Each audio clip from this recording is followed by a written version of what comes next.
ከባዶቹ በንባቦች ዙሪያ የምትጠይቋቸው ጥያቄዎች በቀላሉ እኔን የከበደኝ የመጨረሻው ነው። አብራችሁን ቆዩ።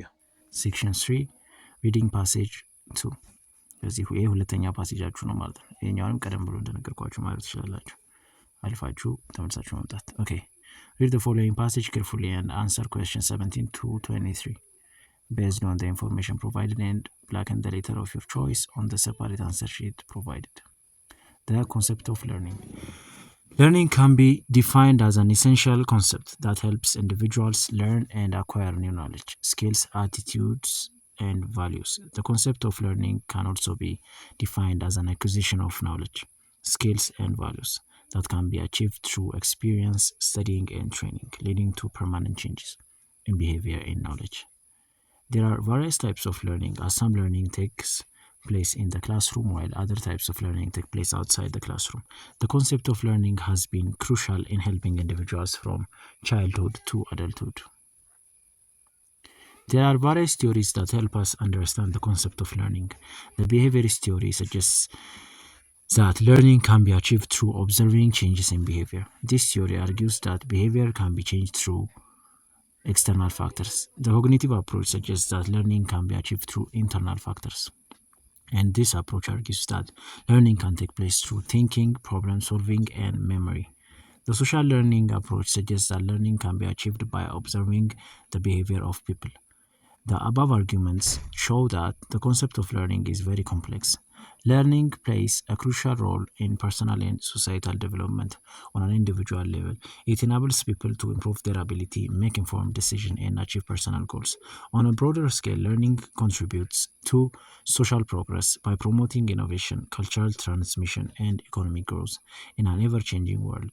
The ability to learn continuously is essential for adapting to new challenges and opportunities. Source: Continuing Professional Development, Nurturing the Expert Within by Marion Datz. ተመሳሳይ ሰውዬ ነው የመጀመሪያውን የጻፈው። አይ ቲንክ ብሎግ ነው መሰለኝ። Which theory of learning emphasizes mental process such as memory and thinking? የተማሪ ጉብዝናን መቀስቀስ ይቻላል። እነዚህ የምትመለከቷቸው የኔ ተማሪ ነበሩና በዚህ የኔ ተማሪ በነበሩበት ወቅት የራሳቸው የነበረውን ጉብዝና በእጃቸው ያስያዝኳቸው ተማሪዎች ናቸው። የለውጥ ሁኔታቸው ቤተሰቦቻቸውን ከማስደሰቱም በተጨማሪ የተማሪዎቹን በራስ መተማመን የመለሰ ለውጥ ነው። ተማሪዎቹ በተለያዩ ትምህርቶች የነበራቸውን ድክመቶች እንደየትምህርቱ ትኩረትና ፋይዳ በመስጠት ከነበሩበት እንዲወናጨፉ አድርገናቸዋል። ቤተሰቦቻቸውም ለጎረቤቶቻቸው እና ጓደኞቻቸው የልጆቻቸውን ውጤታማነት በአድናቆት መስክረዋል። ይህን ውጤታማነት የማይፈልግ ወላጅ አሊያም ጉብዝናውን መቀስቀስ የማይፈልግ ተማሪ ይኖራል ብዬ እጠራጠራለሁ። ሰሚትና አካባቢዋ ላይ የምትገኙ ከሆነ አድራሻ አይጠፋችሁም። የተማሪዎቹን ውጤት ለመመልከት ከስር ስማቸውንና ሊንካቸውን አስቀምጣለሁ። ቲክቶክ ላይ ከሆናችሁ ደግሞ ፕሌሊስት የሚለውን በመጫን መመልከት ትችላላችሁ። መልካም ጊዜ። ያብስራ። ይሄ ነገር ማስታወስ አይጠበቅባችሁም። ምንድነው ወደ መንባቡ እየተመለሳችሁ ሪፈር ማለት ትችላለች። ስለዚህ ስለ ሜሞሪ ወዲንግ ሜንታል ፕሮሰስ such as memory and thinking እዚህ አካባቢ ነው ያየነው።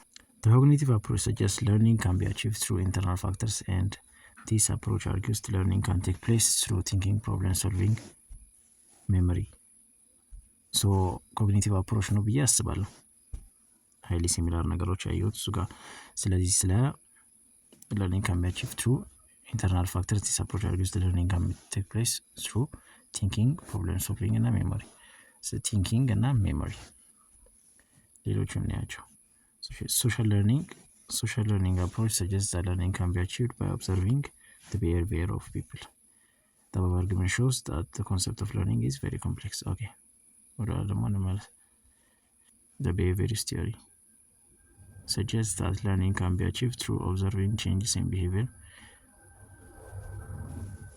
The behaviorist theory suggests that learning can be achieved through observing changes in behavior. This theory argues the behavior can be changed through external factors.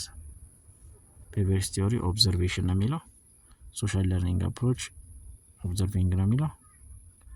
Cognitive theory internal factors like thinking, problem solving and memory.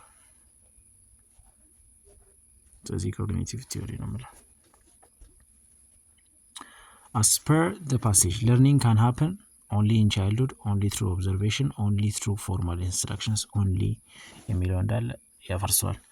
ትሩ ፎርማል ኤንድ ኢንፎርማል ኤክስፒሪየንስ። በሁለቱም አይነት መንገድ ፎርማል ማለት ክፍል ውስጥ ተቀምጦ በመማር፣ ኢንፎርማል ደግሞ ከክፍል ውጭ ባሉ የተለያዩ ሁኔታዎች በማሰብ ሊሆን ይችላል። ሰዎች ችግሮችን ለመፍታት በሚያስቡበት ጊዜ ሌሎች ሰዎችን በመመልከት ሊማሩ ይችላሉ ይላል ምንባቡ። The demonstrative pronoun this in the second paragraph refers to demonstrative pronoun this second paragraph. So ይሄኛው ፈርስት ፓራግራፋችን ነው ገና እንደጀመረ። ሁለተኛው ፓራግራፍ ይሄ ነው። ዚስ ያለቱ ጋር ነው ቦልድ አድርገውበት ከሆነ እዚህ ጋር ዚስ አለ። ስለሱ ዚስ ነው ያወራ ያለው። ቦልድ የሚያደርጉት በነገራችን ላይ ጥያቄ ላይ ስለሚጠይቋችሁ ነው። ስለዚህ ቦልድ ለተደረገው መሄድ ነው ብዙ ጊዜ። ከሱ በፊት ያለውን ነው የምናነባው። ከሱ በፊት ያለውን አንድ አረፍተ ነገር ስናነብ ይገባናል እዚህ ምን ሪፈር እያደረግን ነው። ከሱ በፊት ያለው አንድ አረፍተ ነገር ፉል ስቶፕ ሲያልቅ ነው የሚጀምረው። The behaviorist theory suggests that learning can be achieved through observing changes in behavior. This theory this ያለው ማለት ነው behaviorist theory ነው ማለት ነው። this theory ብሎ ቀጠለ። ይሄኛው behaviorist theory ነው። Alright. Which learning theory emphasizes learning by observing other people? Emphasize የሚያደርገው ነው የተባለው። ስለዚህ ሁለት ቲዮሪዎች አሉ። behaviorist theory እና social approach ካነበብናቸው ውስጥ ሁለቱም ኦብዘርቬሽን ላይ አውርተዋሉ። ስለ ኦብዘርቬሽን አውርተዋሉ፣ ግን ሶሻል ለርኒንግ ነው ኤምፋሳይዝ የሚያደርገው ብዬ አስባለሁ። እስኪ The social learning approach suggests that learning can be achieved by observing the behavior of people. The above argument shows that the concept of learning is very complex. There are various types of learning, as some learning takes place in the classroom while other types of learning take place outside the classroom. The concept of learning has been crucial in helping individuals from childhood to adulthood. There are various theories that help us understand the concept of learning. The behaviorist theory suggests that learning can be achieved through observing changes in behavior. Observing changes in behavior ነው የሚለው ይሄኛው ስለ behavior ነው የሚያወራው፣ ግን observing the behavior of people ነው social learning። ስለዚህ ሌሎች ሰዎችን በመመልከት ስትማሩ social learning approach ነው። ኦቨርኦል ግን behaviorን አይታችሁ የራሳችሁ ሊሆን ይችላል ወይ ደግሞ ሰዎች ሊሆን ይችላል ያ ሲሆን behaviorist theory ነው አትሊስት ከዚህ መንባብ አንፃር ማለት ነው። other people's behavior social learning approach ስለዋለው ማለት ነው። The cognitive approach suggests that learning occurs through thinking and problem solving.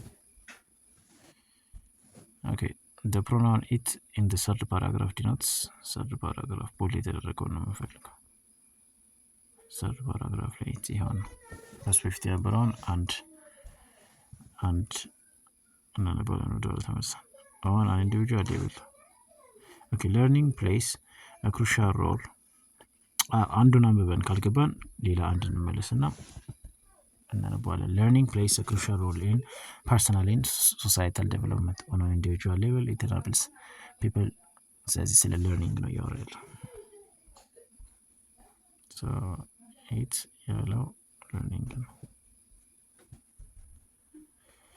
Alright, the word crucial in the first paragraph has meaning of irrelevant አይደለም፣ insignificant አይደለም፣ gain ማለት ማግኘት ማለት ነው። ማግኘት አይደለም፣ ስለ አስፈላጊነት ነው። crucial ስለ አስፈላጊነት ነው ሊያወራ የሚችለው እንጂ ስለ ማግኘት ሊያወራ አይችልም። ተመልሰን ነው ግን አረፍተ ነገር first paragraph crucial. Learning can be defined as an essential concept that helps individuals learn and acquire new knowledge, skills, attitude, and values. The concept of learning can also be defined as an acquisition of knowledge, skills, and values that can be achieved through experience, studying, and training, leading to permanent changes in behavior and knowledge. Crucial ሚላለ ሲጀምር first paragraph essential ሚላለ essential ሊሆን ይችላል። essential ሊሆን ይችላል ሶስት ነው።